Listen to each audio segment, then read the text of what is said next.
कुछ खता करते मेरे नादान से अल्फाज हैं, मांगते इनसे हैं जो हर पल मेरे हमराज हैं। इनके सदके चल रहा है साथ मेरे अब खुदा, इनके सदके चल रहा है साथ मेरे अब खुदा। यही मेरी खुश दिली खुशकिस्मती का राज है। जिसकी जैसी भी हो कोशिश इनको होती है कबूल, वरना कब तारीफ इनकी कर सके अल्फाज हैं। ऐसी ही एक कोशिश, ऐसा ही एक प्रयास ये महफिल रूहानियत, जिनको हमारे सदगुरु ने, सच्चे पातशाह ने, हमारे साहिब सुकून ने अपने रहमो करम से नवाजा भी, परवान भी किया, कबूल भी किया।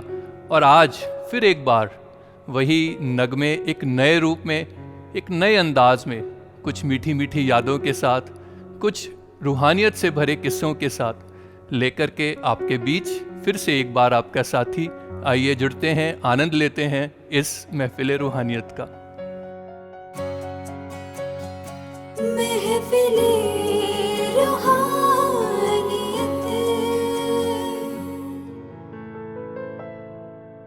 पिछले 2 वर्षों में इस कार्यक्रम के माध्यम से, इस प्लेटफॉर्म से हम सभी को मौका मिला अनेकों अनेक भक्तों से, संतों से रूबरू होने का, और साथ ही हिंदी, पंजाबी इन भाषाओं में अनेकों अनेक ऐसी पुरातन रचनाएं, वो अमर गीत जो हमारे संत महात्माओं की कलम से सच्चे पातशाह ने लिखवाए, एक नए रूप में हम सभी के सामने वो पेश किए गए। और आज जब एक नई शुरुआत इस भाग 3 के रूप में इस महफिल रूहानियत कार्यक्रम की हो रही है, तो सदगुरु ने ये एक असीम कृपा, असीम बख्शिश की है कि आज इसे एक नया मोड़ मिल रहा है। हिंदी और पंजाबी भाषा के साथ साथ अब कुछ रीजनल लैंग्वेजेस, कुछ प्रादेशिक भाषाएं भी इस कार्यक्रम में अपना योगदान देने जा रही हैं। आज इस कार्यक्रम में कौन सी ऐसी भाषाएं होंगी जिसमें हमें नए गीत सुनने को मिलेंगे, वो नए कुछ कलाम रिलीज़ किए जाएंगे। धीरे धीरे आइए उन सभी की ओर हम बढ़ेंगे। इससे पहले कि गीत रचना की हम बात करें, आज जो संत महात्मा, जो भक्त रूहें हमारे बीच इस कार्यक्रम में हिस्सा बन रही हैं, आइए उनकी तारीफ, उनका तारुफ, उनसे हम रूबरू होते हैं। तो सबसे पहले आप सभी से रूबरू कराते हुए हमारे बीच ऐसे एक भक्त महात्मा जिनको सालों साल से हमने अनेकों अनेक सेवाओं में देखा है, उनके साथ किसी न किसी रूप में हम सभी ने भी योगदान दिया है, हमारे संत महात्मा आदरणीय विवेक मौजी जी। धन्यकार जी, बहुत बहुत स्वागत है जी आपके अपने स्टूडियो में। यूँ तो सच्चे पातशाह ने विवेक जी को अनेक अनेक सेवाएं बख्शी, उसमें से ये भी मीडिया स्टूडियो एक हिस्सा इनकी ज़िंदगी का इस भक्त के रूप में बना रहा, और आज हमारे बीच हैं इस पैनल में भी, इनसे भी हम इनके भाव श्रवण करेंगे। और साथ ही क्योंकि प्रादेशिक भाषाओं की बात हो रही है, तो अनेक अनेक प्रांत हैं भारत में, और वहीं से एक प्रांत महाराष्ट्र, जहां से हमारे बीच मुंबई से संत महात्मा आदरणीय मोहन गुंडू जी, आप जी का भी स्वागत है जी। धन्यकार जी। और जहां सुर संगीत की बात आती है, अल्फाज और परवाज की बात आती है, तो महफिल रूहानियत में जो एक स्तंभ की तरह अपना इन सेवाओं में योगदान लगातार देते आ रहे हैं, हमारे संत डॉक्टर विनोद गंधर्व जी। धन्यकार जी, स्वागत है जी। शुक्रिया जी, शुक्रिया। तो विवेक जी, आप जी से ही इस कार्यक्रम की शुरुआत करते हुए, तो आज क्योंकि हमने ये एक खास जो टॉपिक चुना है, विषय लिया है प्रादेशिक भाषाएं, जिसमें ये रचनाएं भी संत महात्माओं के साथ धीरे धीरे हम अनफोल्ड करेंगे। जी जी। तो भारत में अनेकों अनेक प्रांतों में आप जी को भी किसी ना किसी रूप में सब महात्माओं से जुड़े रहने का मौका मिलता रहा, चाहे वो प्रचार विभाग की सेवाएं रही, या जिस तरह दास ने कहा ये स्टूडियो, मीडिया, और भी सच्चे पातशाह ने अनेकों अनेक सेवाओं के माध्यम से आपको उस तरह से जोड़ करके रखा। तो पूरे के पूरे भारत में जहाँ इतनी विभिन्नताएं हैं, इतनी डाइवर्सिटी है, वहाँ पर जहाँ इस भक्ति की बात आती है, इबादत की बात आती है, या यूँ कहें रूहानियत की बात आती है, जी जी, तो उसको जब हम सदगुरु के साथ भक्त के उस रिश्ते को जोड़ करके देखते हैं, अगर उस तरफ आप हम सभी को लेकर के चलें, तो ज़रूर आप जी से हम सुनना चाहेंगे जी। थैंक यू, बहुत बहुत शुक्रिया संदीप जी। संदीप जी, पिछले लगभग 25 साल, लगभग इतना ही अरसा हुआ, तो जो महसूस हुआ है कि रूहानियत का सबसे जो बहुत बड़ा एक बेस है, वन ऑफ दी फाउंडेशन, वो है भाषा। और भाषा बड़ा सशक्त माध्यम होता है। और भाषा चाहे बोली, क्योंकि हम जानते हैं हमारा देश ऐसी इसके अंदर वर्सटाइल है और हर कुछ किलोमीटर के बाद भाषा बदल जाती है जी। लेकिन जैसे कि हम सतगुरु के प्रवचनों से भी श्रवण करते हैं और ये जानते हैं कि हर भाषा जिसके अंदर प्रेम है, जिसके अंदर रूहानियत है, वो अपने आप में एक दूसरे को जोड़ने का काम करती है। तो मुझे याद आ रहा है कि हमारे ही देश का एक प्रदेश उड़ीसा है जी।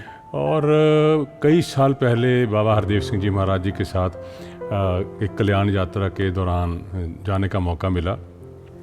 तो हमारे ईस्टर्न स्टेट्स का एक कार्यक्रम हो रहा था भुवनेश्वर में और कटक में। तो वहाँ 2 दिवसीय समागम हुआ। समागम के बाद जब हजूर बाबा जी की यात्रा कहीं पर चलने लगी तो हम लोग चूँकि साथी थे, हमें इतना पता होता था कि हजूर बाबा जी के काफ़िले में साथ साथ चलना है जी। तो जब वो यात्रा चली, यात्रा चलते चलते अचानक से हमने देखा कि हाईवे से गाड़ियाँ कच्चे रास्ते की ओर चल पड़ी। तो थोड़ी इच्छा हुई, जिज्ञासा हुई कि इधर कहाँ है, कोई आइटनरी में कोई फिक्स प्रोग्राम शेड्यूल तो नहीं था। जी जी। तो अचानक से मैसेज मिला कि इधर कोई गुरसिख भक्त महात्मा है और एक बहन है जिसका नाम शांति है, उन्होंने विनती की हुई थी। तो हाईवे से कई किलोमीटर अंदर कच्चे पर जा कर के रास्ता था। खैर वो रास्ते पर गाड़ियाँ चली और थोड़ी दूर जा कर के जब आबादी शुरू हुई तो हुजूर ने बख्शिश की कि वो गाड़ी की रूफ टॉप से जब हजूर बाबा जी ने सबको दर्शन देने शुरू किए, इतनी चारों तरफ धूल मिट्टी, इतनी गर्मी का माहौल, लेकिन इन सारी की सारी चीज़ों के बावजूद सच्चे पातशाह सबको मुस्कान देते हुए चले जा रहे हैं। वो जो एक कनेक्ट था इतना अच्छा लग रहा था। हालांकि गांव के लोग, मुझे लगता है कि आर्थिक बदहाली जो तंगी है वो इतनी ज़्यादा थी कि शरीर पूरा का पूरा ढांकने में भी पूरे के पूरे समर्थ नहीं थे, लेकिन सतगुरु के दर्शनों को देख करके, सतगुरु के पावन सूरत को देख करके ऐसे जैसे आंखें टकी टकी बिल्कुल टकटकी लगा करके बिल्कुल अचानक से जैसे वो रुक गए थे। इतनी काफिला नहीं देखा, लोगों को नहीं देखा, लेकिन सतगुरु के दर्शन करके वो वहाँ की ना लोकल भाषा में अपनी ज़ुबान से टंग से कोई इस तरह से आवाज़ निकालते हैं। तो वो क्या आवाज़ थी, वो माहौल मैं एक्सप्लेन नहीं कर सकता कि कितना कमाल का रूहानियत भरा था। खैर गाड़ी चलती रही आगे जा कर के एक ऐसी जगह आई जहाँ से आगे गाड़ियाँ नहीं जा पा रही थी। तो उन्होंने कच्चे रास्ते पर एक कच्चा पुल बना हुआ था, उसके ऊपर बैलगाड़ी का उन्होंने इंतज़ाम किया हुआ था। उस बैलगाड़ी के ऊपर हजूर बाबा जी की सवारी वहाँ हुई और वहाँ से ऊबड़ खाबड़, क्योंकि जानते हैं बैलगाड़ी का बैलेंस तो, लेकिन किसी तरह संभलते संभलाते, और हजूर बाबा जी सारे गांव वाले भक्त महात्माओं को दर्शन दे रहे हैं, आशीर्वाद दे रहे हैं, गाड़ी धीरे धीरे चला रहे हैं। और एक बार तो चलते चलते हजूर बाबा जी ने दास को बुला करके कहा कि मुझे ऐसे लगता है कि गांव वाले जो अपने घरों में हैं या घरों से बाहर आकर के लाइन लगा करके खड़े हैं, नज़दीक आना चाहते हैं। वो चाहते हैं कि एक बार और नज़दीक आकर के एक फील महसूस करें। लेकिन जितने भी हमारे आसपास के प्रबंध से या और भी गुरसिख सेवादार जुड़े हैं, तो कोशिश करो कि थोड़ा थोड़ा पीछे हो जाएं ताकि वो आगे आ सकें। तो इतना एक मन पसीज गया कि सच्चे पातशाह एक एक गुरसिख के हृदय की भावना को कैसे महसूस कर रहे हैं।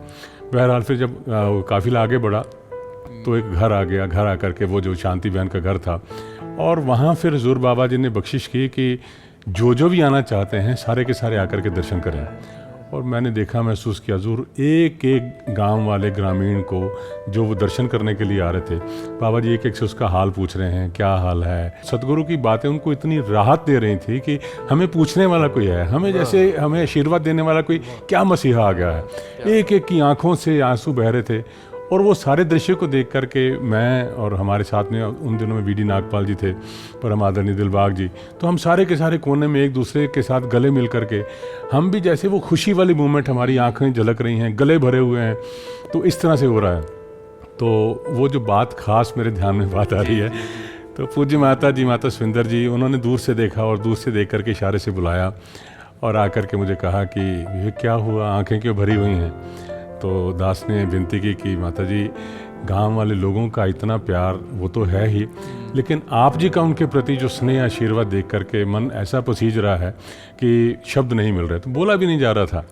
सतगुरु माता जी ने इतने प्यार से जो बात कही, कहने लगे, विवेक, ऐसे नहीं लगता कि यहाँ आकर के दुनिया का सबसे बड़ा सुख सबसे बड़ा हमें आनंद देने वाला स्थान मिल रहा हो। कहाँ दुनिया के लोग कितनी कितनी बड़ी बड़ी घरों में, कोठियों में या दूर दराज रहते हैं, कितने तनाव स्ट्रेस में हैं, और यहाँ आकर के कितना सुकून मिल रहा है, देखो कितना अच्छा लग रहा है। तो दास को ऐसे लगा कि क्या कमाल है, गुरसिक की वो भक्ति है। सतगुरु जिसे हम कहते हैं कि सतगुरु आंदा दुनिया उतने सारे ही संसार लिए, एक एक गुरसिक के लिए, एक एक मानव के लिए क्या मन में पसीता है। तो मुझे ऐसे लगा कि वो बोल भी नहीं पा रहे थे हिंदी, लेकिन वो भाषा आड़े नहीं आ रही थी, बाधक नहीं बल्कि साधक बन रही थी। तो ये मैंने मंजर देखा जो आपने आज याद कराया, तो मैंने फिर शेयर किया जी। और विवेक जी, आपकी बात सुनकर एक और जो बात याद आ रही थी, कहीं पढ़ने को ही मिला था। अभी हम भाषा की बात कर रहे हैं और दूसरी तरफ ये दोनों ही तरफ से ये रूप, ये जेस्चर्स, गुरु और गुरसिक का, जी जी जी, भक्त और भगवान का। तो वहाँ हमारे मिशन के बहुत पुरातन संत पूर्ण प्रकाश साकी जी, जी जी जी, उन्होंने एक पूरी की पूरी पुस्तक लिखी शहंशाह बाबा अवतार सिंह जी के ऊपर। और फिर बिल्कुल उसके आखिरी पेज पर, जहाँ उन्होंने अपने कलम से गुरु के प्रति इतना कुछ अर्पित समर्पित किया, इतना कुछ लिखा, और फिर आखिरी पेज पर वो 2 पंक्तियाँ लिखी जहाँ उन्होंने ये लिखा कि कलमों के धनी ये नहीं जानते साकी, कलमों के धनी ये नहीं जानते साकी, तेरी रहमतों का जिक्र तो सजदों में बयां होता है। क्या बात है। तो यही लगता है कि फिर वो भाषा, वो इंटेलेक्चुअल जीव, वो सब कुछ पीछे रह जाते हैं और सिर्फ जो समर्पित होती है वो ये भावनाएं, जिसको गुरु परवान भी करता है। और मोहन जी, अभी हमने नॉर्थ ईस्टर्न स्टेट्स का जिक्र सुना आदरणीय विवेक जी से। आप जी को मौका मिला है महाराष्ट्र में रहने का, और महाराष्ट्र का भी अपने आप में एक पूरा इतिहास है, जहाँ एक इकाई के रूप में, एक गुरसिक के रूप में वो किस तरह सिलसिला शुरू हुआ और आज कहाँ तक वो पहुँचा है। अगर आप जी संक्षिप्त में उसको अगर समराइज करना हो उस सारी जर्नी को, तो आप जी किस तरह करेंगे जी? महाराष्ट्र का जब जिक्र आता है तो जुबान पे ऋषि व्यासदेव जी का नाम जरूर आता है जी, और जिन्होंने पूरा अपना जीवन महाराष्ट्र के लिए अर्पित किया। बाबा अवतार सिंह महाराज जी के आशीर्वाद से जब वो मुंबई शहर में आए तो उन्हें बस एक ही फिक्र था कि किस तरह से ज्ञान जन जन तक पहुंचा जाए जी, पहुंच जाए संदेश ज्ञान का। तो हुआ यूं कि उनको मराठी भाषा समझ में नहीं आती थी। फिर उन्होंने अपने आप में ही अपने आप को पीछे रह के पहल दिया कि भाई कोई ऐसे व्यक्ति जो मराठी में बोलते हों। और ऐसे करते एक महात्मा पांडुरंग कदम जी हुए, फिर हमारे पांडुरंग कदम जी के बाद गोविंद फणसे जी हुए, नामदेव वाडेकर, अनंत पवार जी, घाड़ी गांवकर, जैसे अनेक अनेक संत, उन सबको उन्होंने आगे किया। जी जी जी, और उनसे एक ही बात का जिक्र किया, बस एक ही रूहानियत जो है ना, जो सुकून है, वो ब्रह्म ज्ञान प्राप्त होने के बाद, ईश्वर की प्राप्ति होने के बाद ही सारे साधन जो हैं आनंददायक बनते हैं। आप अपने मराठी लैंग्वेज में इसको शुरुआत को, फिर क्या बात थी जब खुद ऋषि व्यासदेव जी स्टेज से उतर जाया करते थे, जहां उनको ऐसा लगता था कि आज उनका नाम का जय जयकार हो रहा था। किसी गांव में महाराष्ट्र के बैलगाड़ी में बिठा के उनको जुलूस निकलवा के स्टेज पर बिठा दिया गया, बैठ भी गए। 10-15 मिनट के बाद जब उन्होंने अपने आप को देखा कि सारे लोग जो बोल रहे मराठी बोल रहे हैं, और सुनने वाले भी मराठी जी, बोलने वाले भी मराठी जी, तो ये इतना बड़ा तप त्याग करने से ही आज महाराष्ट्र में ये डंका बजा है। उन्होंने अपने आप को पीछे किया, जिसकी इतनी स्तुति हो, और वो महात्मा स्टेज पर बैठकर खुद फील कर रहे हैं कि मैं मराठी समझ नहीं पा रहा, बोल नहीं पा रहा, तो ये असर कैसे पड़ेगा। उन्होंने अपने आप को पीछे रखा और सामने पांडुरंग कदम जी, उनको कहा कि उनको कहो कि आप आके बैठना। जैसे उनको कहा गया, पांडुरंग जी बोलते, बप्पा मी नहीं बसनार, मैं नहीं बैठ सकता, बाप के होते हुए बेटा कैसे बैठ सकता है। लेकिन उनका समझाने का ढंग बढ़िया प्यार वाला था। आपने मुझे बाप कहा ना, पिता कहा ना, तो पिता कह रहा है ना, बेटे को मानना पड़ेगा।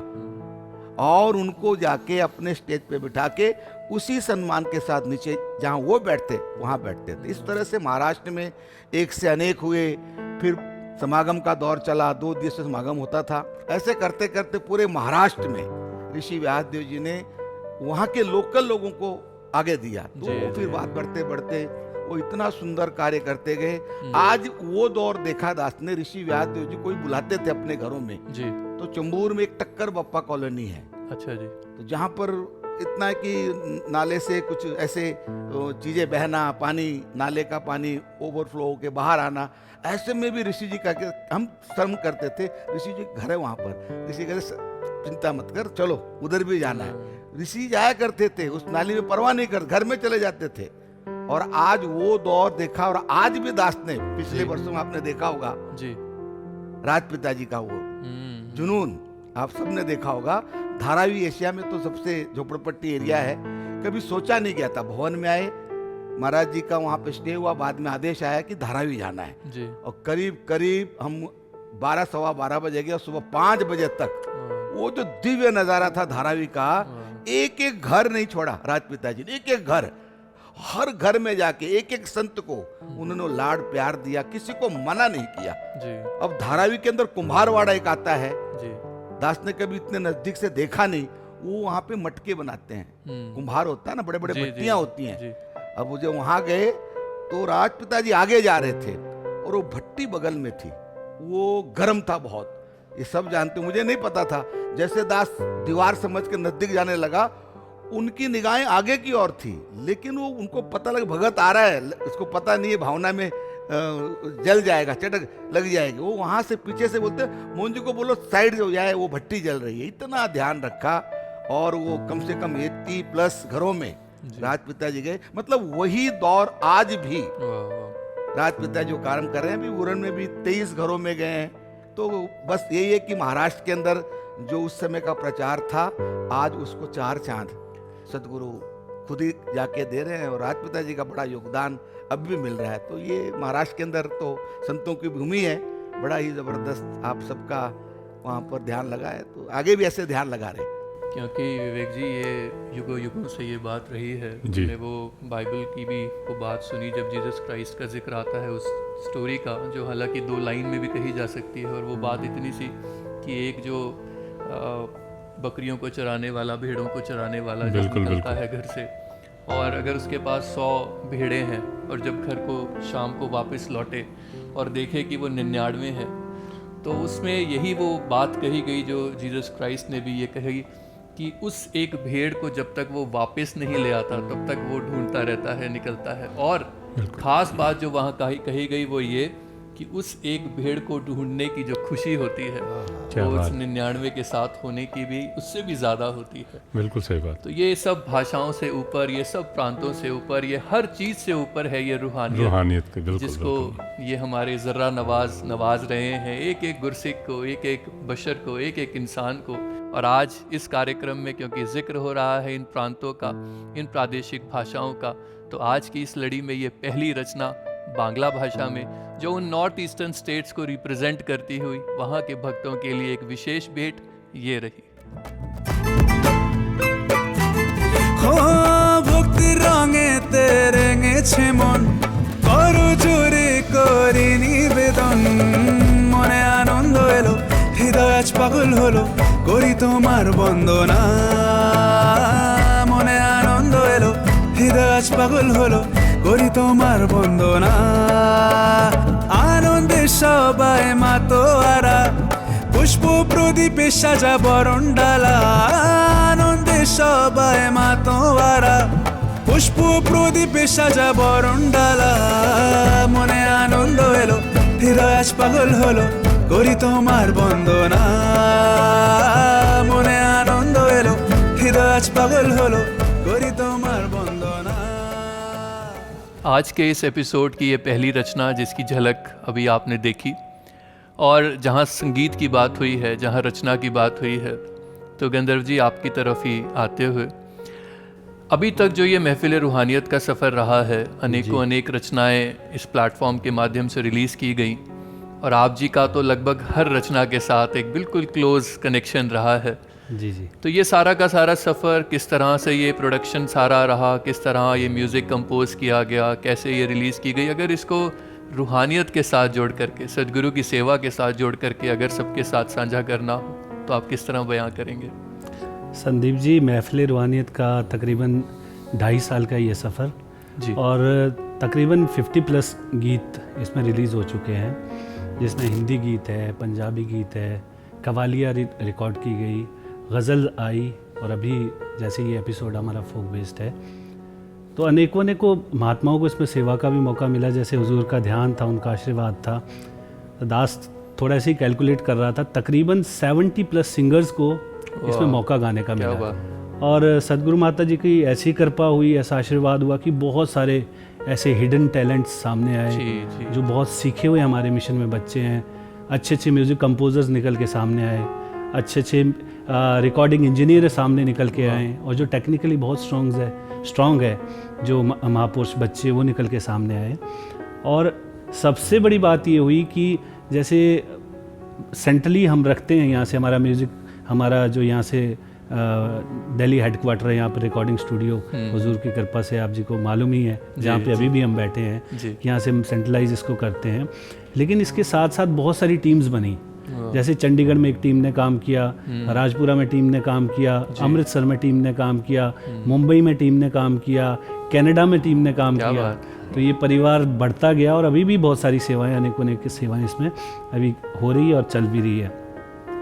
और लेकिन एक और ख़ास बात जो कई बार हम दर्शकों से साझा नहीं करते हैं कि एक एपिसोड जब बनता है तो सुनने में, देखने में सिर्फ 4 गीत ही सामने आते हैं, लेकिन उस जर्नी के पीछे कम से कम 150 से 200 महात्माओं की सेवा होती है। और अभी भी आप देख रहे होंगे कि हम यहाँ 4 लोग ही बैठे हैं, लेकिन सामने हमारी इतनी बड़ी टीम है, चाहे पीछे हम ये ग्राफिक्स डिज़ाइन देख रहे हैं, सेट डिज़ाइन देख रहे हैं, लाइट्स का देख रहे हैं, कैमरा मैन है हमारे सारे, स्टिल वाले हैं, और पीछे सारी जो टेक्निकल टीम बैठी है, या रिकॉर्डिंग इंजीनियरिंग के हमारे जो लोग हैं जो बैकिंग में सपोर्ट देते हैं, तो पोस्ट प्रोडक्शन के सारे लोग हैं, और एडिटर्स है जी। कुछ बेंगलोर की टीम इसमें बहुत बड़ा योगदान देती हैं, जो ग्राफिक्स होते हैं, हुजूर के सारे पोर्टफोलियोज बनते हैं। तो ये हुजूर की बहुत बड़ी कृपा है। अब दूसरा जो मैं वाकई शेयर करने वाली आपसे बात करना चाह रहा था मैं अपने सभी दर्शकों से, सभी हमारे महापुरुषों से, कि प्रोफेशनली जब किसी गाने को हम प्रोड्यूस करते हैं आज के दौर में, तो क्योंकि टेक्निकल चीज़ें इतनी ज़्यादा हो गई है, क्योंकि अब ट्रैक सिस्टम रिकॉर्डिंग हो गया। पहले ज़माने में क्या था कि रिकॉर्डिंग होती थी, कैबिन्स हुआ करते थे और लाइव रिकॉर्डिंग चलती थी। म्यूजिशियन, एक में म्यूजिशियंस बैठे हैं, कोरस बैठे हैं, वोकल बैठा है, तो साइमल्टेनियसली हमारा आधे से ज़्यादा काम हो जाता था। अब मल्टी ट्रैक रिकॉर्डिंग्स होती है, रिदम कभी बज रही है, गाना कभी कंपोज हो रहा है, सिंगर कभी गाएगा, डमी पहले डमी हो रही है, कीबोर्ड उसमें बाद में ऐड हो रहा है, कॉर्ड प्रोग्रेशन बाद में हो रही है, तो टाइम इससे बढ़ता है। तो टेक्निकली 1 महीने में एक गाना प्रोड्यूस हो सकता है। अब बात आती है डिवाइन अरेंजमेंट की, 1 महीने में 9 गाने भी प्रोड्यूस हुए। जो पॉसिबल दुनियावी नज़र में, दुनिया प्रोफेशनल वे में पॉसिबल ही नहीं है ये कि 2.5 दिन में 3 दिन में गाना प्रोड्यूस करना, क्योंकि उसमें कॉम्पोजिशन भी बन रही है, उसका म्यूज़िक भी बन रहा है, कोरस भी हो रहा है, रिदम भी हो रहा है, कॉर्ड प्रोग्रेशन भी हो रही है, उसका म्यूज़िक ओवरऑल डिज़ाइनिंग भी हो रही है, मिक्सिंग भी होनी है, मास्टरिंग भी होनी है। तो ये सब पॉसिबल नहीं है। ये सब अगर उनकी कृपा है तो ये पॉसिबल हो पाया। और जैसे आपने कहा है ही ये डिवाइन अरेंजमेंट, इसीलिए तो नाम दिया गया महफिल रूहानियत। और एक और बात जो आपसे सीखने को भी मिली आपकी इस सारी की सारी वार्ता के दौरान, कि जिस तरह एक ट्रैक पर इतनी मेहनत होती है और सामने निकल करके वो शायद चंद शब्द, कुछ म्यूज़िक आते हैं जो हम अपनी गाड़ी चलाते हुए रोज़मर्रा की ज़िंदगी में सुन लेते हैं, इसी तरह से ये जो भक्त महात्मा, ये जो संत महात्मा, ये जो रूहें हमें एक एक करके दिखती हैं, असल में इनके पीछे कितनी मेहनत की है उनको यहाँ तक लाने में, कितना संत महात्माओं का योगदान रहा है और सद्गुरु की विशेष नज़र रही है, रहमो करम रहा है। तो ऐसा लगा कि जैसे आप जब अपनी फील्ड से जुड़ी हुई बात कर रहे थे तो ऐसा लग रहा था कि कह रहे हैं कि इसकी कदर हो। तो ऐसा ही लगा कि स्पिरिचुअली भी सद्गुरु से अरदास रहे इन संत महात्माओं की, एक रूह की, जिसके ऊपर सच्चे पातशाह इतनी मेहनत कर रहे हैं, उनकी मैं कदर कर सकूं, उनकी तरफ भी मेरा ध्यान जा सके। तो मोहन जी, इसी वार्ता को जब हम आगे बढ़ाते हैं, जहां हमारे गुरसिखों का जिक्र आता है, भक्तों का जिक्र आता है, उनके लिए तो सद्गुरु, महबूब, मुर्शद सब कुछ है ही, लेकिन कुछ ऐसे भी इंस्टेंसेस देखने को मिलते हैं जहाँ वो लोग जो आज शायद मिशन से या सद्गुरु के इस रूप से अभी तक वाकिफ़ नहीं जानते इनकी इस अमूलक दात को जो इन्होंने हमारी सभी की झोलियों में डाली है, वो भी जब किस तरह इनके करीब आते हैं तो मनमोहक इस तरह से इनकी मूरत देख करके पूरी तरह से समर्पित हो जाते हैं। आप जी ने भी कभी ऐसी इन प्रांतों में सेवाएं करते हुए कुछ ऐसा अनुभव किया हो तो आप जी साझा करें।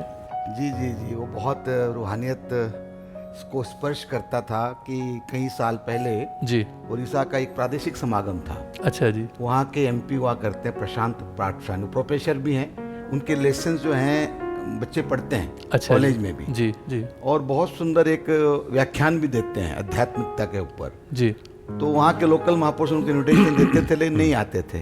तो लोगों ने सोचा जो नहीं आ रहे उनको इन्विटेशन क्या देना। जी। जिस साल उनको इन्विटेशन नहीं दिया गया उसी साल उनका आना हो गया। अच्छा अच्छा, क्योंकि हमारे चाहने से कोई बंदा जुड़ा, ये हमारी गलत फहमी है। फिर से डिवाइन अरेंजमेंट। फिर से वही, उसके बगैर तो कुछ हो नहीं सकता। जी। सदगुरु की कृपा नहीं होगी बिल्कुल, तब तक कोई कार्य पूर्ण होना नहीं है। तो सदगुरु के अनुकंपा खींचना था, वो व्यक्ति का आना हुआ। और वो व्यक्ति इतना प्रसिद्धि वाला था, उसके साथ 30-40 लोग का आना। अच्छा जी। संदेश आए कि वो आ रहे हैं। जी। तब तक रिमझिम बारिश हो रही थी, वो जुलूस भी चल रहा था और इतने में उनका आने का संदेश आया। तो आदेश आए कि आप जी जाके वहाँ के स्थानिक लेवल के कुछ महात्मा को लेके दास उनको लेने गया। वो आए तो कम से कम 6-7.5 फुट का इंसान, गिरे वस्त्र धारण किया था, इतने इतने जटा, रुद्राक्ष की मालाएं, और एमपी भी था, लोग सब जानते थे। वो बड़े स्पीड से चला आ रहा था, रुकने का नाम नहीं ले रहा था। अच्छा, दास भी जब कभी उड़ीसा जाता था उनको सुनने के लिए जाता था, इतना सुंदर बोलते थे। तो दास भी गया, आगे नमस्कार, वहाँ के लोकल जो थे उन्होंने भी नमस्कार किया, उनको लेकर आ रहे थे। वो बड़े स्पीड में आ रहे थे। दास के मन में ख्याल आया कि हजूर ये ऐसे लोग कुछ पल के ले आते हैं, जी जी जी। अगर उस समय आप जी के अगर नजर उन पर ना पड़ी तो ये वैसे के वैसे सूखे सूखे चले जाएंगे। इनके आने के पहले आप जी स्टेज पर जी जी। विराजमान हो तो बात बनेगी, ऐसा मन सोच रहा था। लेकिन पीछे मुड़ मुड़ के दास देख रहा था कि जुलूस चल रहा है, अब उसका स्पीड है। ये सदगुरु त्रिकालवादी होता, सब जानता है, अंदर बाहर जानता है। जैसे जैसे मुड़ के दास देख रहा तो जुलूस चल रहा है। अब उस दास के मन में आ गया, अब तो महाराज जी नहीं पहुंचे, आएगा खाली स्टेज को देख के निकल जाएगा। और ऐसे व्यक्ति बार बार नहीं आते। तो ऐसे ही हुआ, गुरु की कृपा हुई। वो व्यक्ति अंदर आ गया, पंडाल में आ गया, सब पुलिस वाले उसको आ गया नमस्कार, आ गया नमस्कार, सब जानते थे। बहुत करीब आ गया। तब तक दास पीछे मुड़ के देख रहा था कि स्टेज पर अब तक हजूर आए नहीं। अब इसके बीच और करीब आ गया, और उन बहुत नजदीक जब आया, सामने आया, तब हजूर जी का आगमन हुआ। दास दिल ही दिल में बोला, सदगुरु तो सब जानता है, आ गए आप। और आके हजूर बैठ गए। और करीब आया, सामने आया, उसको हम भी नहीं रोक पाए, बहुत प्रसिद्ध व्यक्ति था। आके 2 सेकंड नजर से नजर जब मिली सदगुरु की, सिर्फ पहली बार आया है, ज्ञानवान कुछ नहीं था। जी, जी। नजर से नजर मिली, वो देखता रह गया, 2-3 सेकंड देखता रहा। और पता नहीं उसे क्या हुआ, जो आने वाला जब आया था जिस उसमें, वो नजर से ही घायल हो गया। वो मुझे धीरे से कहता है, मोहन, उड़िया में कहा, ए मोहन, तुम बाबांकर चरण स्पर्श करवा के मिलिबो। अच्छा। आपके सदगुरु के चरण स्पर्श करने का मौका मिलेगा? जी। दासने वाला महाराज जरूर मिलेगा। और करीब आए, फिर बाद में कहता है, ये पदोदर्शन, ये पद दर्शन के बीच में ये कपड़ा नहीं चाहिए। दास समझ नहीं पाया, तो उसका ध्यान शायद वो सॉक्स पर थे, पहने हुए अच्छा। हजूर। अब वो मेरे को कहता है ये कपड़ा नहीं चाहिए। दास ने बोला, भाई मेरी तो इतनी ताकत नहीं, कहाँ राजा भोज, कहाँ गंगू तेली, हम कैसे बोल सकते हैं इनके इरादों को पूरा करने के लिए महाराज आप सॉक्स थे। कुछ नहीं कह पाया दास, चुप था। 2 सेकंड के बाद दिलबाग जी आए, वो सॉक्स जब निकाले तो वो फिर कहता है, तुम बाबा कौन? आपके सदगुरु अंतर्यामी है क्या? क्योंकि उसी के मन में प्रश्न उभर कर आए थे और उसको ही उत्तर मिला। जी, और जी। बोलता है आपके सदगुरु अंतर्यामी है। तो मन ही मन में बहुत हर्षित हुआ, दास के बराबर ट्रैक पे चल रहा है, गुरु को सम्मान दे रहा है। 2-3 सेकंड संदीप जी, बेग जी देख ही रहा था महाराज जी को। उसके बाद धीरे धीरे पता नहीं क्या हुआ, वो धीरे धीरे धीरे नर्मपन आ गया और उन्होंने अपने सर को सदगुरु के चरणों में झुका दिया। 2 सेकंड नहीं झुका, जब ऊपर चेहरा आया, गुरु की नजर से नजर में, आंखों में अश्रु बह रहे थे, आंखों में आंसू थे। वो इतना बड़ा विद्वान, इतना बड़ा विद्वान, एकदम कोमल बनके, नॉर्मल बनके नमस्कार। इतने में सदगुरु ने सवाल भी पहना दिया। वो जाने लगा, तब दास सोचने लगा कि इनको बोलने का मौका देना चाहिए। और इसे तरसती है जी। ऐसे को तो बोलने का मौका। लेकिन मन में आया ख्याल, वो चला गया। तो और बोला कि सदगुरु आप आदेश करो, क्योंकि वो अंतिम स्टेप था विचारों का, हजूर के समय हो चुका था विचार करने का। उन्होंने इशारा किया उनको बोलने का मौका दो। वो नाना बोल रहे थे, लेकिन आए करीब करीब 12-13 मिनट उन्होंने माइक पर बोला। उनके आते ही तालियां बजी, बड़ा सुंदर 11-12 मिनट बोलता गया। बोलते बोलते लास्ट में एक बात जो कही, हम इतने साल से दावा करते हैं, हम गुरु को बचपन से जानते हैं, हम इतने साल जुड़े हैं, वो समझ नहीं आई। तो उन्होंने एक बात कही इशारा करके, बहुत सुंदर बात कही, गुरु की तरफ उंगली करके, इनकी हर एक बात को मानना। अच्छा। यहाँ सबों को 30 मानी, इनकी हर एक बात को मानना, पर एक बात कभी नहीं मानना। अच्छा। जब ये बोला तो दास ने बोला ये तो गड़बड़ कर रहा है भाई, ये तो इतिहास के बाहर की बात है। हमारा कहता है मिशन की गुरु की हर बात को मानना है। अगर गुरु रात को दिन कहे तब भी सत्वचन, किंतु परंतु नहीं करना चाहिए। ये तो अब तक ठीक कहा।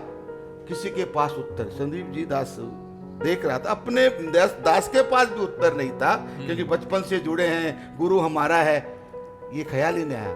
और बाद में वो देख रहा था, बोलते बोलते उनकी हर बात को मानना, एक बात कभी नहीं मानना। हम उत्तर हमारे पास नहीं था। राज माता जी, पूज्य माता जी नजर लगी हुई थी, बाबा जी नजर लगे। वो कहता है मात उठे को था, बोलते एक बात कभी नहीं मानना। जब ये कहे इशारा करके, जब ये कहे कि मैं भी तुम्हारे जैसा एक इंसान हूं, ये इंसान नहीं है, ये भगवान है। ऐसा लगा कि 460 का वाट का करंट लगता है ना, इतने करीब रह के हम गुरु को भगवान का दर्जा नहीं दे पाए। और उस व्यक्ति ने पहली बार आके, पता नहीं क्या गुरु की कृपा, हम सबको एक नया सबक देकर चले गए। गुरु ही रब होता है, गुरु पे कभी शंका नहीं करना। गुरु की कृपा हुई तब ये ब्रह्म का ज्ञान मिला, तो गुरु ही रब है। उन्होंने बात का हमें एहसास दिलाया, बड़ा सुंदर दौर गया। और वो महाराज जी बड़े खुश हुए। देखिए गुरु कितना दयालु होता है। विवेक जी, आप जी को भी मैं महसूस कर पा रहा हूँ कि कहीं ना कहीं सेवाओं के दौरान ये मौके मिले होंगे, कोई ना कोई ऐसे शख्सियत, ऐसी पर्सनालिटीज़ करीब आती ही हैं। जी जी जी। तो आप जी अगर कुछ। संदीप जी, वैसे तो ये बात सुन करके ऐसा लगा कि इतने सफ़र के अंदर इतने लोग, इतने, देखिए एक गुरसिक की नज़रिया होता है, गुरसिक का अपना दृष्टिकोण गुरु के प्रति होता है जी। उसमें तो हम जानते हैं कि श्रद्धा, प्यार, प्रीत, सत्कार का समावेश होता है। लेकिन जब हम ऐसे किसी शख्स की या समाज के किसी ऐसे वर्ग की बात करते हैं जिनका अपना नज़रिया अलग है, जिनका निष्ठा का केंद्र अलग है, वो जब अपना नज़रिया इसके बारे में, सतगुरु के बारे में, मिशन के बारे में उजागर करते हैं, तो हमारे लिए बड़ी नोटेबल, कमाल की बात होती है। तो मुझे इसी बात से याद आया कि ये बात है 1997 की, 1997 की जी। और बाबा हरदेव सिंह जी महाराज जी के साथ वो पहला टूर था जी। लगभग 9 दिन का टूर था, 7-8 दिन का। तो कई जगह से होते हुए फाइनली अल्मोड़ा पहुँचे। तो समागम का जनरली फॉर्मेट ये होता है कि हजूर बाबा जी जब विराजमान होते हैं, पहुँचते हैं वहाँ पे, तो सबसे पहले इस कार्यक्रम चल रहा होता है, तो अंत में प्रवचन होते हैं जी। अल्मोड़ा में जो गैदरिंग थी उसे देख करके हजूर ने मौसम को देख करके बख्शिश की कि पहले मंगलाचरण और प्रवचन हो जाए, उसके बाद नमस्कार चलती रहेगी। ऐसा कई बार हुआ। हजूर बाबा जी ने बख्शिश की, प्रवचन हुए, आशीर्वाद दिए, और उसके बाद फिर धीरे धीरे दोनों तरफ से नमस्कार की लाइनें शुरू हो गई। तो ऐसे लगा कि जैसे अधिकतर संगत जो नमस्कार कर चुकी हैं, उसके बाद फिर सिमरन शुरू कराया धुनी, क्योंकि धुनी के बाद फिर संपन्नता है। जैसे धुनी शुरू हुई तो सामने एक बिल्कुल आगे के पोर्शन में हिस्से में एक व्यक्ति बैठे थे। उन्होंने मुझे इशारे से बुलाया और उन्होंने बुला के कहा कि भाई साहब, मैं आपसे एक अर्ज़ करना चाह रहा हूँ, मेरी गुजारिश ये है कि हम जिस बिरादरी से हैं, जिस हम घराने से या जिस समाज के वर्ग से हैं, हमारे यहाँ पे ना हम किसी को चरण नहीं छू सकते। तो होता है कई ऐसे समाज के हमारे वर्ग हैं, मान्यताएँ हैं, धारणाएँ हैं। तो क्या मैं, लेकिन बाबा जी का मुझे देखना, मैं बाबा जी के दर्शन कर रहा हूँ तो मुझे बड़ा अच्छा लग रहा है, कमाल शख्सियत है। तो क्या ऐसा हो सकता है कि मैं हाथ बढ़ा करके, हाथ मिला करके इनका अभिवादन करूँ, विश करूँ? हमारे समाज में यही होता है।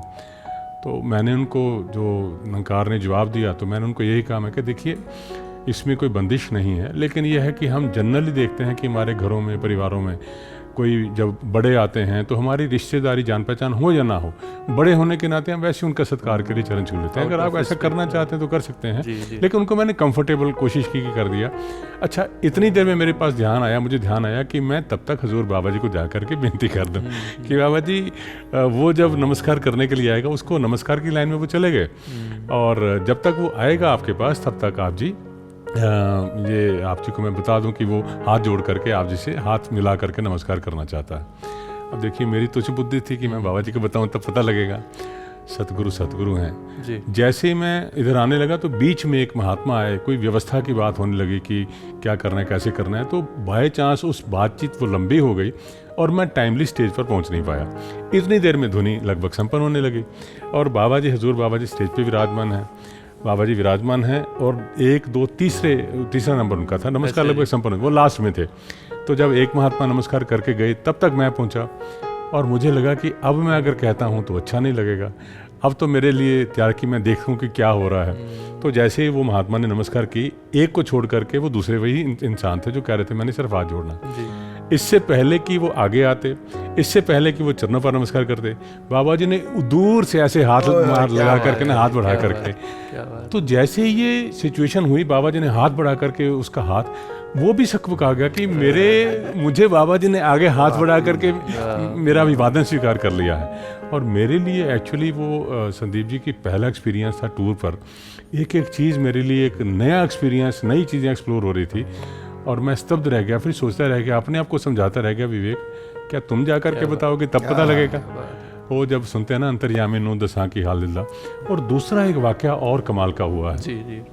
हमारी स्टूडियो टीम हम सारे के सारे जानते हैं कि जिन दोनों में म्यूज़ियम का स्ट्रक्चर बन रहा था, तो म्यूज़ियम के अंदर का जो कंटेंट था, चाहे वीडियो ऑडियो या स्क्रिप्टिंग थी, जितना भी राइटिंग वर्क था, उस सारे के सारे का कार्य चल रहा था। दास की सेवा थी उन सारे के सारे लोगों के साथ। जो लोग वीडियो बना रहे थे उनमें एक फिल्म डायरेक्टर हैं बप्पा रे, आज भी हैं, बड़ी अच्छी उनकी रिसेंटली बल्कि कुछ समय पहले उनकी film best documentary film of the year award मिला उसको।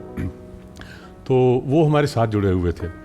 अब वो वैसे उस रूप में देखा जाए तो ज्ञान तो नहीं लिया, लेकिन लगभग 1.5 साल से लगातार यात्राएं कर रहे थे। अच्छा। तो पंजाब की एक जगह है सुनाम, हम लोग वहाँ गए हुए थे आसपास की लोकेशन देखने के लिए कि बाबा बूटा सिंह जी के समय के उस समय को किस तरह से पिक्चराइज करना है, शूट करना है। तो वहाँ एक रात में जब सारी सिचुएशन लोकेशंस देख के आए, घर में बैठे हुए हैं, तो हमारे साथ में हमारे स्टूडियो के कई और भी महात्मा थे, गुरुदेव जी वहीं थे, दिलबाग जी वहीं थे। तो अचानक बात करते करते वो बप्पारे कहने लगे कि दिलबाग जी, विवेक जी, मैंने बड़ी बड़ी फिल्म्स बनाई हैं, बड़े बड़े लोगों पर डॉक्यूमेंट्री फिल्म्स बनाई हैं। विवेक जी सॉरी, ऐसे नहीं, उनके अंदाज में। हाँ, उन्होंने, मैं चलो कोशिश करता हूँ उनके ऐसे में बोलूँ। कहने लगे ए विवेक, हम बहुत सारा फिल्म बनाया हुआ है, बहुत लोगों पर फिल्म बनाया, बहुत बाबा, बहुत गुरु पर, लेकिन बाबा हरदेव सिंह जी पर जो फिल्म है, it is most difficult to make. I am sorry, I can not do, मुझे लगता है इम्पॉसिबल है, लेकिन मैं कर रहा हूँ क्योंकि मुझे कहा गया है। और उसने मुझे उस वक्त उन्होंने कहा कि देयर आर 3 रीजन्स। तो मैंने पूछा कि क्या रीज़न, आपको क्या नज़र आया? कहने लगा, पहला मैंने देखा है बाबा हरदेव सिंह जी को, he never says no to anyone. और उन्होंने एक दो इंसिडेंट्स मुझे डिस्क्राइब किए कि जैसे बाबा जी मान लीजिए टूर पर जा रहे हैं और गाड़ी में बैठने लगे हैं, बैठ चुके हैं, आगे संगतें वेट कर रही हैं, अचानक कोई अगर समाज का व्यक्ति जिसका कोई हस्ती या हैसियत उस रूप में नहीं है, साधारण सी कोई भाई महिला, किसी बच्चे ने भी आके कहते हैं कि बाबा जी सामने हमारा घर है, तो गाड़ी में बैठते बैठते बाबा जी बाहर आकर के घर में चले जाएंगे, उनको चरण डाल देंगे।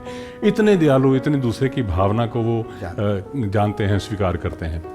एक तो ये, और दूसरा जो उन्होंने रीज़न बताया, देखिए हम लोग साथ साथ में चलते हैं, कभी कभी इस तरह से ऑब्जर्वेशन नहीं हो पाती, देखते भी हैं तो लगता है कि ये रूटीन की बातें हैं। उन्होंने क्या नोटिस किया, कहता है विवेक, दूसरा बात यह है कि बाबा जी जैसे स्टेज पर बैठते हैं, बैठे बैठे अचानक से आँख उनकी बंद हो जाएगी, ऐसे लगता है कहीं चले गए हैं, और कहीं हम लोग रास्ते में जा रहे हैं, पिकनिक कर रहे हैं, या रास्ते में जाते जाते कहीं बैठ करके भोजन कर रहे हैं, तो अचानक बाबा जी बैठे होते हैं, अचानक से आंखें बंद हो जाती हैं सदगुरु की, हम देखते हैं। जानते हो क्यों?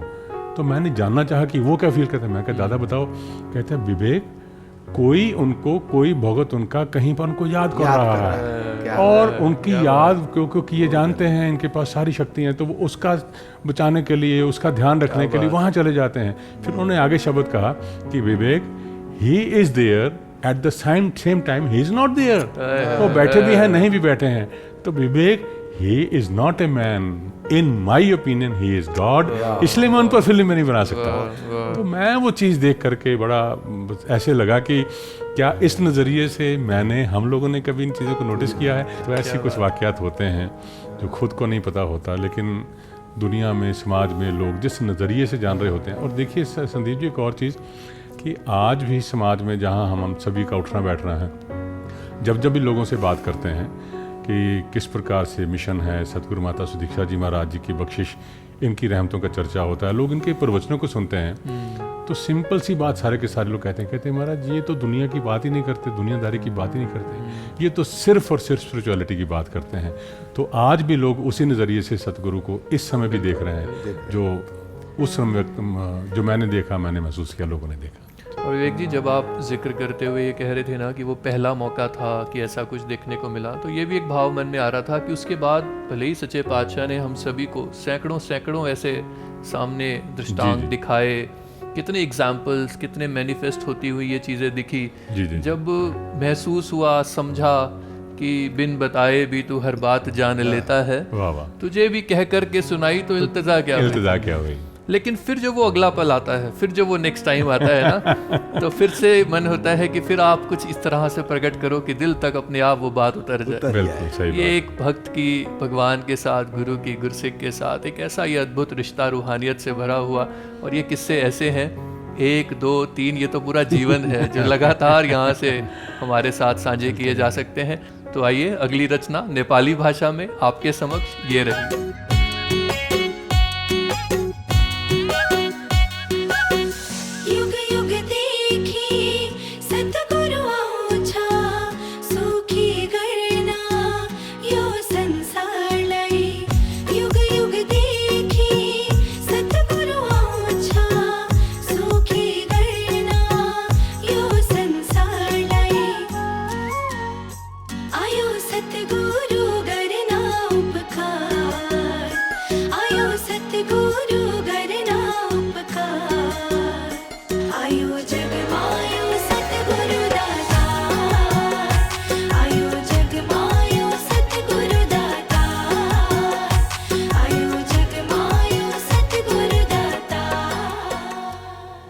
मीठी मीठी ये धुनें, ये फोक म्यूज़िक, ये नगमे और सद्गुरु के रहमो करम की ये बातें, ये जिक्र, इसी सिलसिले को आइए आगे बढ़ाते हैं। तो विनोद जी, जब ये फोक म्यूज़िक की बात आती है, जी, और क्योंकि महफिल रूहानियत में ये पहली बार ही ऐसा मौका मिल रहा है हमारे सभी लिसनर्स को, सारे ही संत महात्माओं को, जब वो अपनी प्रादेशिक भाषाओं में भी इन गीतों का आनंद ले पाएंगे, जी, तो जब इन गीतों का, इन कॉम्पोजिशंस का, ये पूरे का पूरा प्रोडक्शन का एक सफ़र रहता है, जी, तो कैसा आप डिफरेंस महसूस करते हैं जब आपने यूजुअल वो पंजाबी, हिंदी रचनाएं बनाई, जी, खासकर अब जब ये 4 विभिन्न प्रांतें और हालांकि एक देश भी नेपाल, जी, और वहाँ की भाषा ये भी साथ जुड़ी, तो क्या फ़र्क है, किस तरह से आपने ये सारे का सारा सफ़र आगे बढ़ा, आप अगर इसका जिक्र करें तो। संदीप जी, जितना भी आज के दौर में हम म्यूज़िक सुनते हैं, मतलब रिफाइंड, जो ग्रामेटिकली एक करेक्ट हम मान सकते हैं, जैसे क्लासिकल म्यूज़िक है या फिल्म म्यूज़िक है या कंटेम्प्रेरी म्यूज़िक है, वो सारे का सारे की जो जननी है वो फोक ही है, वो निकला सारा प्रादेशिक से ही है। तो क्लासिकल म्यूज़िक की जननी भी फोक को ही माना जाता है, क्योंकि अगर हम ग्रामीण परिवेश की बात करें तो हर संस्कार के गीत है, जन्म से लेकर मृत्यु तक के लोकगीत है, और वो लोकगीत इतने हमारे गांव के परिवेश में व्यवहारिक रूप से रचे बसे होते हैं, जी। तो इस प्रोजेक्ट को करने में, जो अभी महफिल रूहानियत, अभी हमारा ये एपिसोड आ रहा है, क्योंकि जिस तरह से हम किसी भी प्रांत की एक वेशभूषा होती है कि वो उस वेशभूषा से हम अंदाज़ा लगा लेते हैं कि ये किस प्रांत के से ये महात्मा या ये संत है, या व्यक्ति किस प्रांत से है। वैसे ही इंस्ट्रूमेंट्स का भी एक टेक्सचर है, उसकी डिज़ाइनिंग है। जैसे अभी हमने थोड़ी देर पहले रचना सुनी, नेपाली रचना, तो उसमें एक साज आता है जिसको कहते हैं मादोल। अच्छा। अगर वो मादोल से बिगनिंग नहीं होगी तो हम नेपाली गाना में मतलब डिफाइन करना ही मुश्किल हो जाएगा। हालांकि बजने के लिए तो ऑक्टोपैड, ड्रम्स कुछ भी बज सकता है, तो वो तो एक, उसको हम कह सकते हैं कि हम इसमें एक्सपेरिमेंट तो कुछ भी किया जा सकता है। वैसे ही अगर हमने भोजपुरी रचना करनी है तो जब तक उसमें बुलबुल तरंग या बैंजो या ढोलक या टैमरिन नहीं आएगा तो फिर वो भोजपुरी रचना नहीं होगी। वो उसका जो टेम्पो है, उसका जो रिदम है, और जो उसमें एक उल्लास होता है, वो नहीं आएगा तो फोक नहीं लगेगा वो। जी। और वैसे ही बाकी रचनाएं, आप अगर हम मराठी रचना की बात करें तो वहाँ के भी एक स्पेसिफिक साज है। जैसे रचनाओं में अगर हम नाल नहीं बजाएंगे, जो लावणी में हम अक्सर सुनते हैं, स्याही लगी होती है, उसमें ढोलक और नाल में फ़र्क है, तो वो अगर साज उसमें होगा तो अंदाज़ा लग जाता है कि ये कहाँ का म्यूज़िक है। अब जब ये वाला प्रोजेक्ट हमने किया तो सदगुरु माता जी के आशीर्वाद से कोशिश की, क्योंकि दास जितना भी प्रोडक्शन यहाँ करता है तो यहाँ तो हर तरह का प्रोडक्शन हो रहा है, यहाँ पे बैकग्राउंड म्यूजिक्स भी बनते हैं जी। यहाँ पे महफिल रूहानियत के गीत भी हो रहे हैं, यहाँ पे वॉइस डिवाइन भी हो रहा है, भक्ति संगीत भी हो रहा है, जी, जी। और हुजूर के जितने भी प्रोग्राम्स हो रहे हैं उनका बैकग्राउंड म्यूजिक भी बनता है। तो वर्सेटाइल काम यहाँ पे होते हैं। फिर दास का ध्यान, जब ये हुजूर की तरफ से आदेश आया कि इस तरह का एपिसोड बनना है, रीजनल बनना है, तो दास का ध्यान ये था कि जब म्यूज़िक बने तो जब फर्स्ट म्यूज़िक शुरू हो, इंटरल्यूड म्यूज़िक शुरू हो, इंट्रोडक्शन हो, तो सुनने वाले को एकदम से अंदाज़ा हो कि किस प्रांत का ये गीत है। तो सदगुरु माता जी का ऐसा आशीर्वाद हुआ कि जब हमने जैसे नेपाली गाना किया तो मादोल काठमांडू से रिकॉर्ड होके आया, वोकल काठमांडू में रिकॉर्ड हो रहा है, और सारे सेवादार महात्मा हैं। हमने भोजपुरी रचना करनी थी, म्यूज़िक यहाँ बन रहा है, तो उसकी फ्लूट मुंबई में हो रही है रिकॉर्ड, और वोकल बनारस में रिकॉर्ड हो रहा है। जी। तो मराठी रचना करनी थी। हालांकि सिंगर्स तो जो प्रोफेशनल सिंगर्स हमारे महापुरुष में भी ऐसे, निरंकारी परिवार में भी ऐसे बहुत सारे प्रोफेशनल सिंगर हैं, क्योंकि उनको कोई भी लैंग्वेज दे दी जाए तो गीत पढ़ के वो गा देंगे। लेकिन असली मज़ा तभी है कि वहीं का उसी रीजन का महात्मा अगर उसको गाए, कि जिनकी रगों में रची बसी है वो भाषा है, वहाँ का कल्चर रचा बसा है। तो कोशिश की गई, मराठी रचना गानी थी, म्यूज़िक यहाँ बन रहा है और रचना मुंबई में रिकॉर्ड हो रही है। तो ये महाराज, ये फिर वो डिवाइन अरेंजमेंट की बात हुई कि वो एक सिलसिला जो बना हुआ है, जो उनकी कृपा है, और कहते हुए भी कोई हम जैसे महापुरुषों को कहते हैं, और कई हमारे ऐसे महापुरुष हैं जो म्यूज़िक की सेवा कर रहे हैं, जो प्रोफेशनली बहुत अच्छे लोगों के साथ काम कर रहे हैं, फिल्म इंडस्ट्री में काम कर रहे हैं। और अगर वैसे ही अगर दुनियावी तौर पे उनको अप्रोच करना हो तो थोड़ा हेजिटेशन होती है कि पता नहीं कितना पेमेंट मांग लेंगे, और हम सदगुरु माता जी के आशीर्वाद से कॉल कर लेते हैं महापुरुषों से, हाँ जी महाराज 100 काम छोड़ के सेवा करेंगे। तो कर रहे हैं महाराज, सेवा कर रहे हैं, रिकॉर्डिंग्स हो रही है, अपनी इनपुट्स दे रहे हैं, नए नए इंस्ट्रूमेंट आ रहे हैं, साज आ रहे हैं। तो कोशिश की गई कि जिस रीजन का फोक है, चाहे वो भोजपुरी है, चाहे वो नेपाली है, चाहे बंगाली है, चाहे मराठी है, उसमें वहाँ के इंस्ट्रूमेंट्स की इनपुट रहे। और मूल तौर पे तो जो यही समझ में एक बात आती है कि सद्गुरु हर उस जरिए को, हर उस माध्यम को अपनाते हैं जी, जिस माध्यम से इस सत्य की, इस निराकार प्रभु की बात किसी के बिल्कुल जी, घर तक पहुंचाई जा सके। जी, और वो वहाँ उनकी अपनी भाषा हो, उनकी अपनी बोली हो, उनका अपना तरीका हो, तो वो शायद और जल्दी इस बात से, इस निरंकार के संदेश से, इस सत्य के संदेश से कनेक्ट कर पाते बिल्कुल हैं। जी, जी। और उसी सारे के सारे अपने इस खेल में आप देखिए इस मिशन के कितने ही नौजवानों को, बच्चों को जो सेवाएं मिल रही हैं, जी जी जी, और उन सेवाओं के माध्यम से म्यूजिकली भी जो अपने अपने प्रोफेशन में वो कामयाबी हासिल कर रहे हैं, वो अपने आप में एक अद्भुत देन है।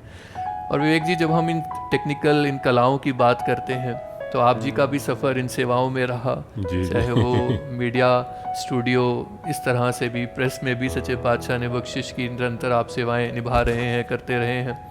और एक इसमें जो ऐसी एक छोटी सी बात मन में आती है वो ये कि आज तो घर में बैठे बैठे हमारी संगतें दूर देशों में भी लाइव वेबकास्ट के माध्यम से, हमारी वेबसाइट पे, ऐप पे सदगुरु माता जी के दर्शन, निरंकारी राजपिता जी के दर्शन, उनके प्रवचन घर बैठे भी सुन पाते हैं। बिल्कुल। लेकिन जब ये सिलसिला शुरू हुआ होगा, जब ये सारा का सारा सेटअप कुछ भी इस तरह से नहीं होता था, अगर उन दिनों में आप हमें ले चलें और फिर वहाँ से आप ये आज तक का सफ़र अगर बयां करना हो, इसको समराइज़ करना हो, तो किस तरह? संदीप जी, वाकई ये एक बड़ी कमाल की, ये कहें कि हमारी इंडिविजुअल मिशन की ये जो रीसेंट प्रेजेंट हिस्ट्री के साथ बात जुड़ी है जी, और बिहाइंड कैमराज कितने साथी बैठे भी हुए हैं यहाँ पे अभी साथ साथ में, जो इस बात के गवाह रहे हैं, साथी रहे हैं जी।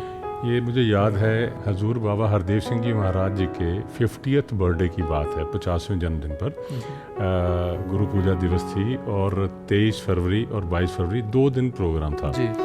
22 फरवरी को कुछ बाहर से कलाकार उनको इनवाइट किया गया था। 23 तारीख को हमारे अपने महात्मा जो मिशन से जुड़े हुए हैं उनका कार्यक्रम था जी। तो 22 तारीख का कार्यक्रम हो रहा था, तो उसमें हमारे देश के बड़े मशहूर कलाकार गायक हैं हंसराज हंसी, जब वो गा रहे थे तो बाई चांस मैं, दिलबाग जी, हम सारे के सारे बड़ी स्क्रीन पर देख रहे थे।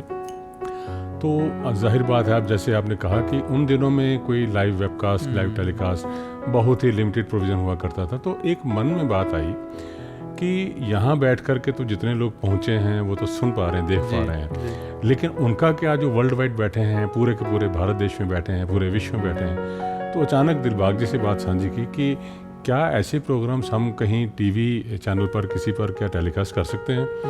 तो उन्होंने कहा कि क्यों नहीं, हम अभी एफर्ट कर सकते हैं। तो देन एंड देयर उन्होंने इतनी हिम्मत दी, उन्होंने हाथ पकड़ करके हजूर बाबा जी के पास स्टेज के पास ले गए।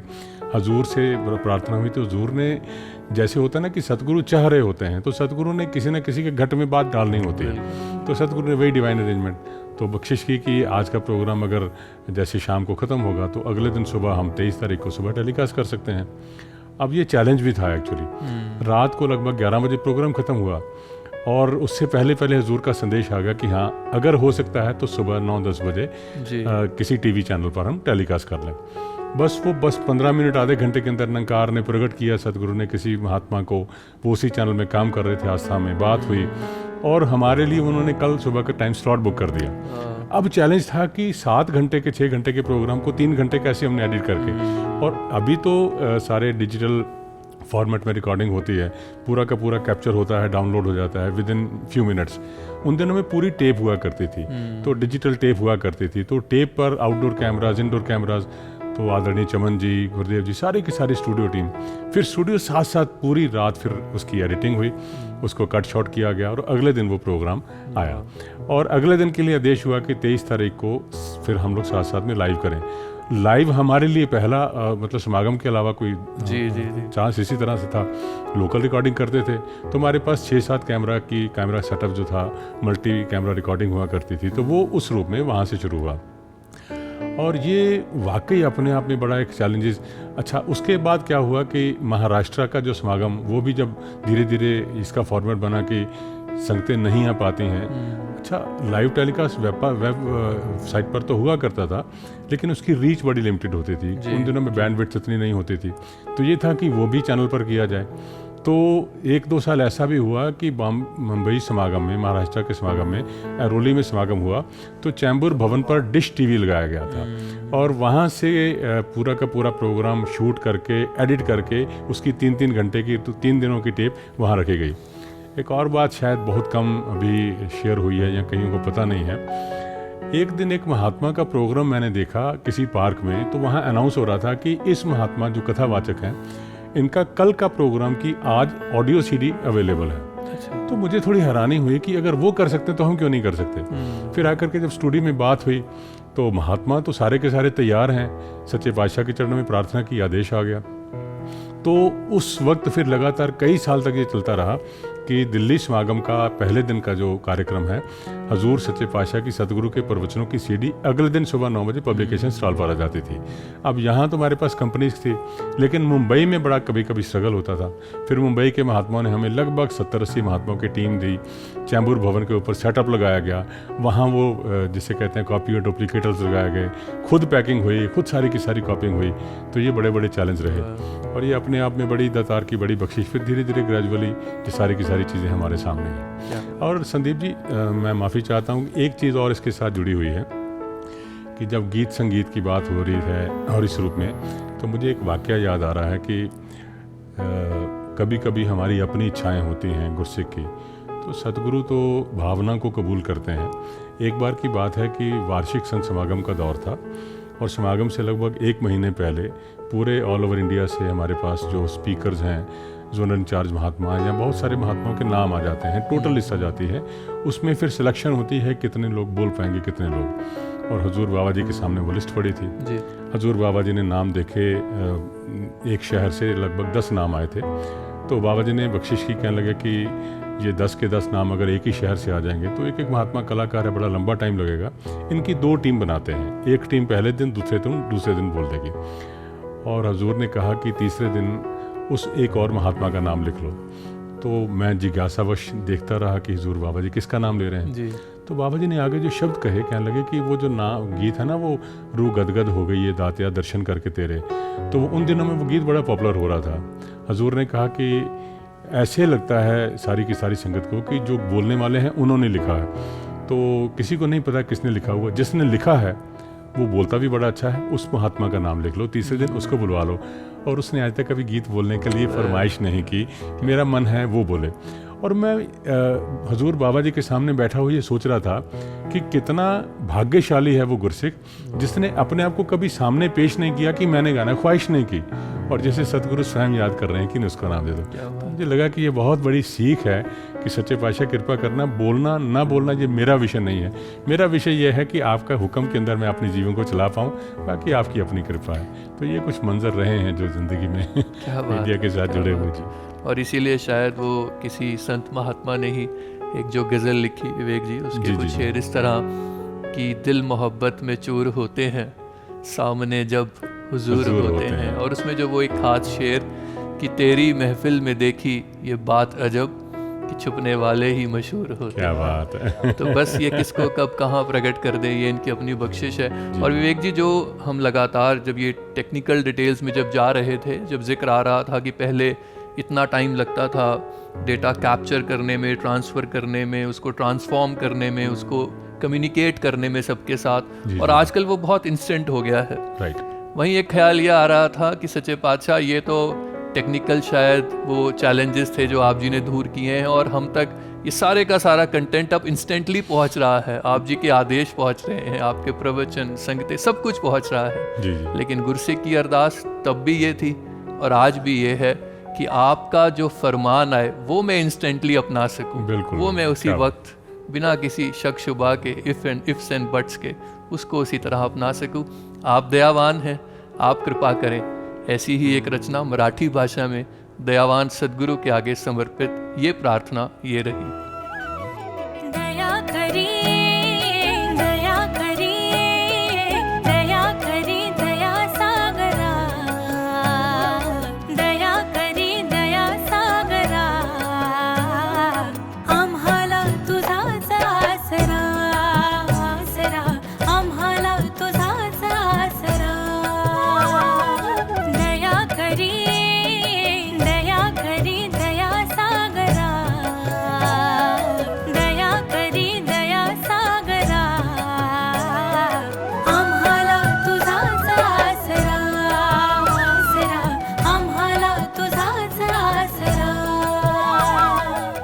जहाँ जिक्र हो रहा है विभिन्न प्रांतों का, विभिन्न भाषाओं का, विभिन्न कल्चर्स का, वहीं इस गुफ्तगू को आगे बढ़ाते हुए मोहन जी, हमारे मिशन में एक बहुत खासियत, और मिशन की क्या ये भक्ति की, इबादत की, मोहब्बत की खासियत है कि जब तक इसमें मासूमियत नहीं होती, भोलापन नहीं होता, सादगी नहीं होती, तब तक दिल से दिल की बात हुआ नहीं करती। और ये देखने को मिलता है भोले भाले संत महात्मा, अभी तक भी हमने कितने ऐसे इंसिडेंट सुने जहाँ निगाहों निगाहों में बात हुई, सदगुरु ने प्रवान किए उनके भाव। तो कहीं आप जी को महाराष्ट्र से उन संत महात्माओं से जुड़ी हुई कोई बात, कोई किस्सा ऐसा ध्यान आता हो जब किसी के भोले भाव सच्चे पातशाह ने प्रवान किए हो? जी जी संदीप जी, वो बात याद आ रही है चंबूर भवन की। जी समागम का दौर था, किचन में बहुत सारे बहनें सेवा करती हैं। जी। उनमें से एक बहन है जिसको भवन में सारे सबरी माता पुकारते थे। अच्छा जी। महाराष्ट्रियन बहन, और बहुत सरल स्वभाव की, अपनी सेवा से ही मतलब रखना, बाकी कुछ नहीं। जो कह दिया वो करना शुरू कर दिया। जब सबरी को कहा कि बेटा राम यहाँ से आ रहा, वहाँ झाड़ू लगाना, ठीक उसी प्रकार के स्वभाव की बहन थी। जी। तो नाम सबरी था। तो किचन में भाजी सब्जी काटते कुछ बहनें आपस में कहने लगे सबरी माता आ गई, सबरी माता आ गई। तो उससे भी उसको फर्क नहीं पड़ा, मुझे सबरी कहा जा रहा है। जी जी जी। सहज भोला भाव, अपने मस्ती में रहना।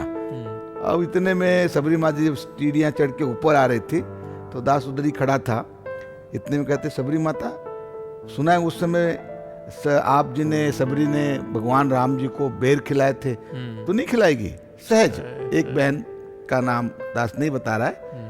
वो फिर जैसे उन्होंने बोला किंतु परंतु नहीं किया, मैं ये करने जा रही हूँ, करके दिखाऊंगा, ऐसा भी नहीं। उस बहन का ऐसा आया एक, और वैसे ही सीढ़ियों से उतर के जाने लगी। सेवा आगे भी थी। मैंने बोला कहाँ जा रहे हो बहन? बोलते नहीं रुको रुको रुको। तो मैंने बोला सेवा दल से कि जब ये बहन वापस आए दास को बता देना। कुछ 15-20 मिनट तक बाहर रही, फिर सारे बहनें अपने अपने सेवा में थे। उन दिनों में फर्स्ट फ्लोर में, आजकल तो हजूर का सेकंड फ्लोर पे हो गया है, फर्स्ट फ्लोर पे ही वो सीढ़ियों के बगल वाले रूम में महाराज जी का निवास स्थान हुआ करता था। और नीचे से ऊपर जाने के लिए कड़ी की सीढ़ियाँ थी फर्स्ट फ्लोर पे। वो बहन आई, 15-20 मिनट, आधा घंटा बीत गया, आई नहीं। हम भी भूल गए, अपने अपनी सेवा में लग गए। इतने में वो बहन आई तो सेवादार दौड़ के आए, मोहन जी वो जो है बहन जो गई थी ना आई है।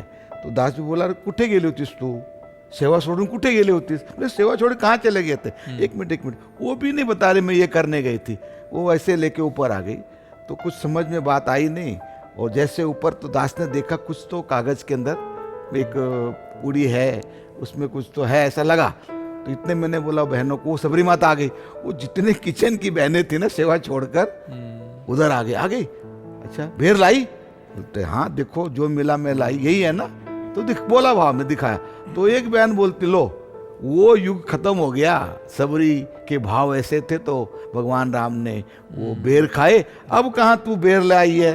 और जो आएंगे और भगवान खाएंगे, सतगुरु आके खाएंगे, वो भी फर्क नहीं पड़ा कि मैं लाई हूँ, खाना ही पड़ेगा। क्योंकि भगत जब जिद पर अड़ जाता है ना तो अपनी भक्ति को गवा बैठता है। सहज अवस्था में कुछ नहीं कहा, वो जाने वाली थी, इतने में सभी के मन में था अब ये किस्सा खत्म हो जा रहे। वो जाने वाली थी, इतने में सतगुरु बाबा हरदेव सिंह महाराज ये दरवाजा खुला, सब देखते रहे, देखो तो कौन है? तो बाबा जी स्वयं आए, बाहर आए, उस बहन के पास आए और वो पूड़ी खोल के ऐसे रखी थी, उसमें से कुछ ले लिए वो बेर और ऐसे ही अंदर चले गए। वो सब के सब जो थे, अरे ये तो कमाल हो गया, आज आपने बेर खिलाया और लाया क्या, और वो भगवान ने स्वीकार भी किया। सब के सब महाराज तो चले गए, लेकिन भगत का ऊंचा कितना दर्जा बना दिया। सब नमस्कारी उस सबरी माता को किए कि हमसे जो भूली क्षमा करना, आपकी भक्ति का। ये तो भोला भाव मिले रघुराई, ये बात वहाँ देखने को मिली। बिल्कुल महाराज। और ये बेर, ये सारे साधन, ये तो सब इनके बहाने हैं, किसी भी चीज़ की मोहताजी नहीं। जो प्रवानगी है वो उन भावों की, उस भोलेपन की, उस सादगी की। क्या बात है। और विवेक जी आपकी भी लाइफ में ज़रूर कुछ ना कुछ अगर आप भी साथ में जोड़ना चाहें। मुझे तो ऐसा लगता है कि हर बार ट्रिगर कर देती है, कहीं की पुरानी बात फिर सामने ले आती है। और मुझे याद है संदीप जी की एक बार बिहार और झारखंड पहले एक ही स्टेट हुआ करती थी जी, तो उनका मिला जुला एक समागम था रांची में, खुला प्रांगण था और सत्संग चल रही थी। जो कि साथी थे तो हुजूर बाबा जी का संदेशा आया और हुजूर बाबा जी, क्योंकि स्टेज से जो देख रहे होते हैं तो व्यवस्था का सबसे अच्छा रूप, तो हुजूर बाबा जी ने बुला के कहा कि वो बहनों की जो नमस्कार की लाइन है एक जगह पर जाकर के रुक गई है। तो एक बहन शायद नज़दीक आने का ध्यान उसका बना हुआ है कि स्टेज के नज़दीक आना है, तो जाकर के ज़रा बात करके देखें कि स्टेज दूर से नमस्कार है, तो एक बार बात करके देखें ताकि भीड़ भाड़ ना लगे और नमस्कार चलती रही व्यवस्था। तो दास गया उनके पास, तो देखा वो बहन ना बिल्कुल देहात से, जैसे अभी मासूमियत की जिक्र हो रहा था, बड़ी मासूमियत सी और सिंपल, और हाथ जुड़े हुए बाबा की तरफ अपलक देख रही है, ऐसे देखती जा रही है। तो मैंने कहा बहन जी आगे बढ़िए, नमस्कार तो होगी, आपने दर्शन कर लिए। तो मेरे को कहते ना महात्मा जी हम बाबा जी के गोड़ छुएंगे, बाबा जी के पैर छुएंगे। तो मैंने कहा बहन जी आज ना व्यवस्था का बड़ा रूप है, काफ़ी संगत आई हुई हज़ारों की, तो अगर सबको ऐसे मौका दिया जाएगा तो बड़ी मुश्किल हो जाएगी व्यवस्था संभालना। उधर से ही आदेश है कि आपकी नमस्कार कबूल हो गई, आप यहीं से निकल जाइए, आपके दर्शन हो गए, सतगुरु का सतगुरु की निगाह पड़ गई। ना महात्मा तो 2-3 मिनट मैंने कोशिश की, लेकिन वो अपनी बात पर अड़ी रही। ना महात्मा जी हम तो चरण छुपे करेंगे, गोड़ छुपे करेंगे, वहाँ जाइए करेंगे। मैंने कहा बहन जी नहीं आप जाइए। तो फिर उसके बाद कहने लगे अरे हम वहाँ कैसे गोड़ नहीं छुएंगे, हम वहाँ पैसा दिए हैं। तो वो जो एक मासूमियत थी, वो जो एक इनोसेंस थी, सादगी थी, अब वो कोई चीज़ दुनियावी तौर पर ऐसा नहीं है कि कोई अकल रिलेट कर रही हो, लेकिन एक भाव आया मन में कि सच्चे पातशाह आपके चरणों में नमस्कार मैंने करनी है। तो कभी कभी उस बात को देख करके याद करके बड़ी दिल में गुदगुदी होती है कि दातार सादापन जो भावना है, जो सिंपलिसिटी है बनी रहे, मासूमियत बनी रहे, कृपा करना। और विवेक जी इसी का ना अभी रिसेंटली एक इंग्लिश वर्जन देखने को मिला।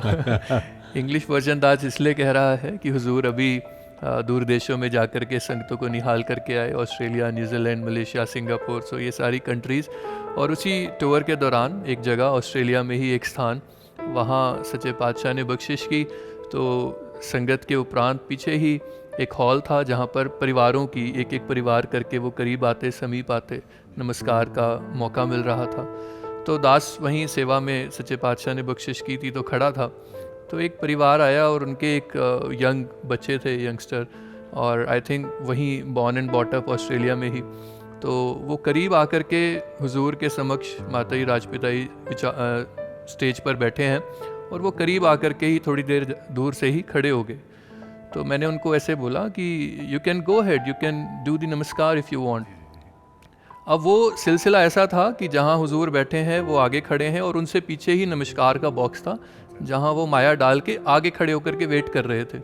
अब हुजूर भी इंतज़ार कर रहे हैं, वो आगे आए। तो मैंने बोला you can go head and do the नमस्कार। कहता sir I already did the payment. तो वो नमस्कार, वो उस नमस्कार वो को समझ मान रहे रहे थे।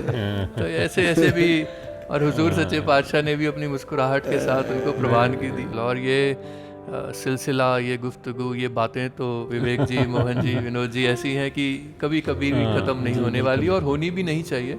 वो किसी ने एक बात कही थी, एक शेर कहा था कि यूं तो मालूम है कि शब्दों में तुम समाओगे नहीं, यूं तो मालूम है कि शब्दों में तुम समाओगे नहीं, फिर भी तुम्हारे जिक्र की कोशिश किए जाते हैं। तो ये कोशिश, ये प्रयास इसी तरह बने रहे। और आप सभी का जहाँ शुक्राना अदा करते हुए आज यहाँ इस तरह से अपना टाइम देने के लिए, इतनी बातें सबके साथ साझा करने के लिए, वहीं आप सभी के लिए ये एक ख़ास रचना, क्योंकि अभी जिक्र हुआ बिहार का, झारखंड का, तो एक मीठी मीठी भाषा है भोजपुरी, और भोजपुरी में ही ये मीठी मीठी रचना, इसका एक अंश आइए हम सुने। मिलेला सुकून यहाँ सती गुरु चरण में, सेवा सत्य संगी औरी हरि सुमिरन में। मिलेला सुकून यहाँ सती गुरु चरण में, सेवा सत्य संगी औरी हरि सुमिरन में। हरि भजन से जिंदगी, हरि भजन से जिंदगी यहाँ सब कर सजावल जाला। हरि भजन से जिंदगी यहाँ सबके सजावल जाला। हमरे गुरु के ज्ञान से भगवान मिलावल जाला। हमरे गुरु के ज्ञान से भगवान